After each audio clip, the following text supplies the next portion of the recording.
होता है गुफा। क्या होता है? गुफा। ये इस टाइप की जो स्ट्रक्चर्स होती है, कैसी? इस टाइप की। ऐसा जो दर्पण होता है उसे बोलते हैं कोन के, यानी कि अवतल। सुना, इस प्रकार के दर्पण में जो धंसा हुआ भाग होता है जिसपे एल्यूमिनियम या सिल्वर की परत चढ़ा दी जाती है। किसकी? एल्यूमिनियम या सिल्वर की परत चढ़ा देती है। तो ऐसे दर्पण को कौन सा दर्पण बोलते हैं? अवतल दर्पण। ठीक है। इसके उपयोग, अगर आपने गाड़ी की हेडलाइट देखी होगी, गाड़ी हेडलाइट कुछ ऐसी स्ट्रक्चर्स बनी हुई होती है, ऐसी होती है ना, अंदर से देखते हैं। आगे से आगे गाड़ी की जो हेडलाइट होती है कैसी बनी होती है? ऐसी। फिर यहाँ पे बल्ब क्या लगा हुआ होता है? बल्ब, इलेक्ट्रिक बल्ब वगैरह लगा हुआ होता है। अब इस बल्ब के साइड में देखोगे ऐसी एल्यूमिनियम की ऐसी परत चढ़ी हुई होती है। क्या चढ़ी हुई होती है? चमकीली परत चढ़ी हुई होती है। अब क्या करता है, ये वाली ये किरण किसकी? बल्ब की, यहाँ पे गिरी, टकरा करके किसी यहाँ पे एक बिंदु पे कोई भी सामने जो बीम वगैरह होता है वो इमेज को दिखाने का ये काम करता है। कौन करता है?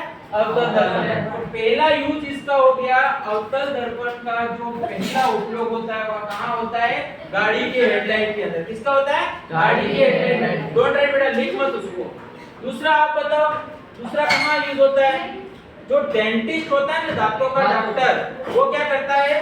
दांतों का डॉक्टर होता है, वो क्या करता है कि अगर किसी की दांत खराब है, वो यहाँ दर्पण लगा के देखता है कि अंदर दांत कितनी गहराई तक खराब होता है। कौन? डेंटिस्ट, दांतों का डॉक्टर। तो दो यूज उसके हो गए। अब इसका जस्ट अपोजिट कर दो तो आपको ये मिलेगा। ये प्रकाश की किरणों को किसी एक बिंदु पर क्या करता है? एकत्रित करता है। ये क्या करेगा? प्रकाश की किरणों को डाइवर्जेंट करेगा। उत्तल दर्पण, कॉन्वेक्स मिरर। इसमें क्या होता है? ये वाला परावर्तन। अब ये वाला कौन सा हो गया बेटा? ये वाला यहाँ पे परत चढ़ाएंगे तो अवतल। अब यहाँ पे परत चढ़ा दी तो उत्तल। यहाँ सूरज की किरण गिरी कहाँ पे? यहाँ पे, तो टकराएंगे, ये क्या हो जाएगी? यहाँ पे स्ट्रक्चर बना रखी है, एक इधर जाएगी, एक इधर जाएगी, एक इधर जाएगी। तो ऐसे दर्पण जिनके परावर्तक पृष्ठ पर, कहां पर? उभरे हुए सिरे पर, परावर्तक पृष्ठ पर जो एल्यूमिनियम की परत चढ़ा दी जाती है, ऐसे दर्पण को कौन सा दर्पण कहते हैं? उत्तल दर्पण। ठीक है। और ये क्या करता है? प्रकाश की किरणों को क्या करता है? दो अंतर आगे। अब मुझे ये बताओ आप सारे कि ऐसे दर्पण आपको कहाँ मिलेंगे? मतलब ऐसी कौन सी जगह मिलेगी जहाँ प्रकाश की किरणें फैली हुई है? Road light. Road light, very good. कहाँ पे? Road light. जैसे आपने ये रोड लाइट है, यहाँ पे रोड लाइट लगी हुई है, ठीक है, यहाँ बल्ब लगा हुआ है, यहाँ पे दर्पण वाला यूज हो रहा है, वो कौन सा हो रहा है? उत्तल दर्पण। लाइट गिरी, लाइट गिरने के बाद आसपास की सारी चीजें क्या हो जाती है? दिख जाएगी। लेकिन हेडलाइट के अंदर क्या हो रहा है? जो एक प्रॉपर आकृति है वो दिखती है। ठीक है।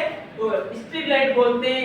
और कौन सा बोलते हैं? रोड लाइट बोलते हैं। इसे कौन से, यहाँ पे कौन सा दर्पण यूज होते हैं? उत्तल दर्पण। दूसरा आपने कभी पता किया है कि जो साइड ग्लास होते हैं, कहाँ के? कौन से? मोटरसाइकिल, बाइक के जो साइड ग्लास में होते हैं, साइड लगे, पीछे की इमेज देखने के लिए जिस दर्पण का उपयोग किया जाता है वो कौन सा होता है? उत्तल दर्पण। दो चीजें याद रखनी है। उत्तल दर्पण, अवतल दर्पण क्या करता है? इसका धंसा हुआ जो सिरा होता है वहां पे परावर्तक पृष्ठ पर एल्यूमिनियम की परत चढ़ी जाती है, और यहाँ किसकी? उभरे हुए सिरे। इसका यूज बताओ क्या होता है? पहला उपयोग क्या था? प्रकाश नहीं, इनको बताओ इसका यूज क्या होता है? कहाँ हो रहा था उपयोग? अवतल दर्पण। डेंटिस्ट करता है। एक तो डेंटिस्ट डॉक्टर और दूसरा गाड़ी की हेडलाइट। बंद कर दो।